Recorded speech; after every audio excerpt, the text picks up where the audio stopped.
wondering what the inflation in the roof was. I believe that it was a 50. 50? No, 60.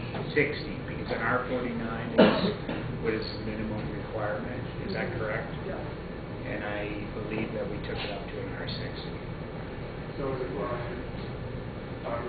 or? It was blown in. What was the product? Blown in back. Cold attic space, and then on our flat roofs it was a polyiso. Jan, while we're on you, was that the first Energy Star product that you had worked on? Yes. So would you do it again? Yes. Oh yes. Oh yeah. It was. I thought it was going to be difficult, and it really proved to be simple. You know. So would I recommend it to other people? Oh yeah. Of course I would. Did you have a common boiler for the whole? Yes. For the. Yeah, we have a common boiler and we have a common gas meter and common electric meter. So Horizons pays the utility bills and then they split them up into each of the lines. Sarah, I wonder if each of you guys could speak briefly about kind of the cost that you think, how much more it costs to perform each program, and then how difficult it was locally, like to get a third-party verification. Okay. We actually kind of chafe at this cost question about green buildings because so much depends on what you decide to do. So, what do you think? Well, I mean, if you're gonna, it's really hard to pin it down to like a specific number, right? It could be anywhere from 2 to 5% on a conservative project. Right, you're definitely paying for verification. You're So paying for that. there's no getting around that. Right. You're paying for, one of the things you're paying for example, is if you choose to use, there's all this beetle kill pine, everybody's all excited to use beetle kill pine. Well, beetle kill pine, you can't just install it on the wall and have it look good and perform well. You have to work with beetle kill pine. So then all of a sudden you've doubled the cost of beetle kill pine.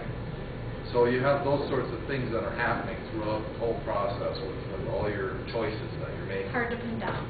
So it's really difficult to pin it down to a percentage. You know, every builder is different. Every designer is a little bit different. So they're going to spec out things in a little different way, and how the builder chooses to interpret that is going to be a whole different animal depending on who you choose. So it's just really difficult to quantify. The other thing that we've talked about at length is every other thing in our society, you're paying for quality. The higher the price, the higher the quality. So why is the lowest price per square foot the benchmark for what we're building? If they did that for Porsches, you know, like you want to pay more per square foot for a Porsche. Why wouldn't we want to do that for our houses? Yeah. Regarding there's like certifiers, people that do that second part of the question. We didn't have a hard time. We hired Chad Fagler. I don't know if he's still doing the work though. He is. Okay. He is. Yeah, we hired. He was our third party. Yeah, and we were happy, and it worked He's so out. busy though. Well, Yeah. I just Takes spoke. 3 weeks to get I actually to just turn spoke email. with Chad last week, and he's thinking he's getting out of the business. So he's gone. For now. We For don't, now. yeah. Well, we don't know. He just had twins. So, right, and so we might be at a loss for people that are going to be raiders in our community, and we're going to have to go outside of our community in order to get that. And I don't think it's a matter of how much more did it cost as much as it is, are you going to get your money back? Yeah. You know, that's really true. Yeah. Huge point. Yeah. When we looked at ground wells for a geothermal system for Horizon Specialized Services, and we may have done it if they could have utilized the tax credit. Since they're a nonprofit organization, they couldn't utilize the tax credit. We asked if it could be sold. The answer was no. So I'm actually glad that we didn't do it, because when you're talking about hot water and heating at $15 a month per apartment, I don't think you're ever going to get the money back from geothermal unless you do get the tax credit. The other thing, when you look at the energy costs as far as electricity is concerned, and we're set up for solar, you know, we didn't know what kind of solar we were going to do, whether it was going to be hot water, whether it was going to be photovoltaic. Of course, my recommendation now, seeing the numbers, it would be photovoltaic. Yeah, I think that raises a really good point, is that all these programs, one of our main points is that all these programs are basically hitting these 5 ideas, these 5 core goals.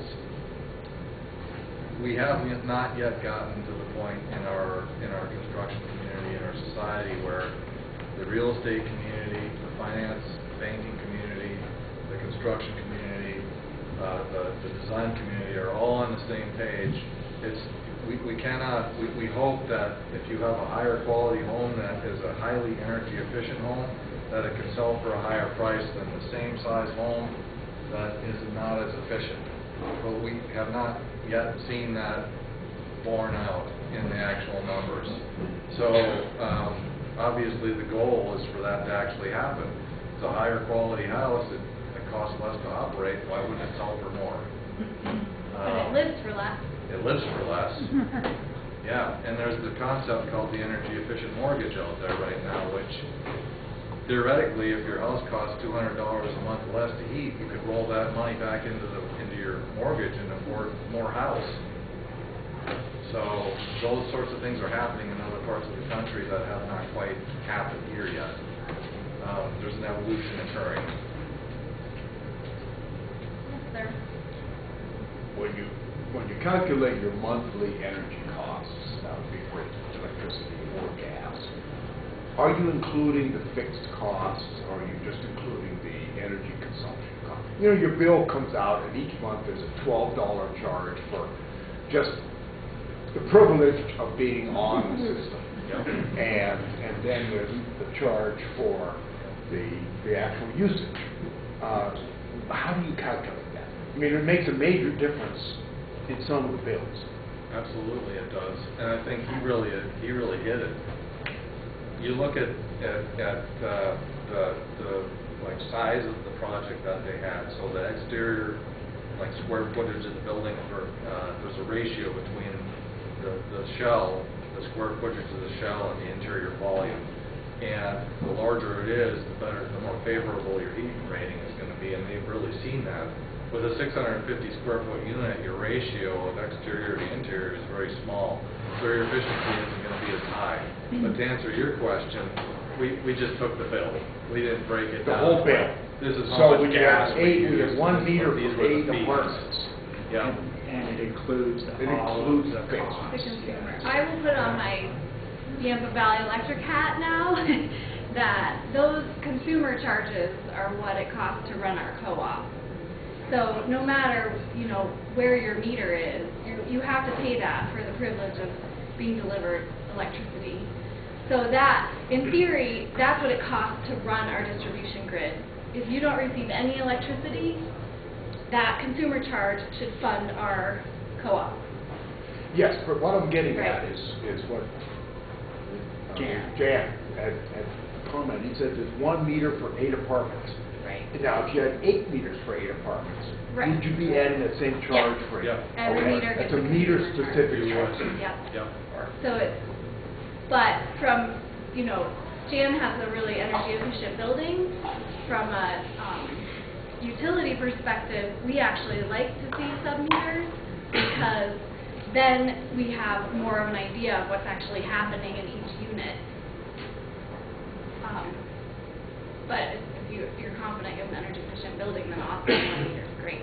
And when you look at the HERS energy costs, when you do your HERS rating, it not only includes that energy cost, but it does have the fees that are attached to it, so you're not surprised at the end. And in our case, I was pleasantly surprised because the costs to get provided with electricity and gas here are extremely lower than they are in other parts of the United States. So those numbers came in lower. Yeah. I've done that calculation too, and I agree, it is, I wouldn't say extremely lower, but it's a little bit lower than other places. To keep us on track, we're going to do one more question, and then maybe one more question, then people can get food at the same time, and then we'll go on to our next speaker.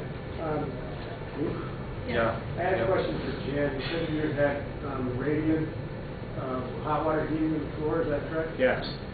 Can you talk a little bit about any insulation that you did under the slab, or how you prevent that radiant heat from radiating down? We had an R10 below slab, and we also had an R10 along the walls.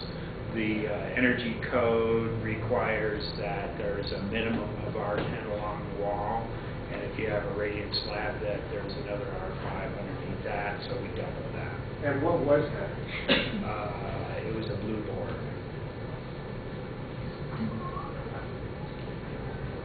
All right, well, ask that you A stay. teat.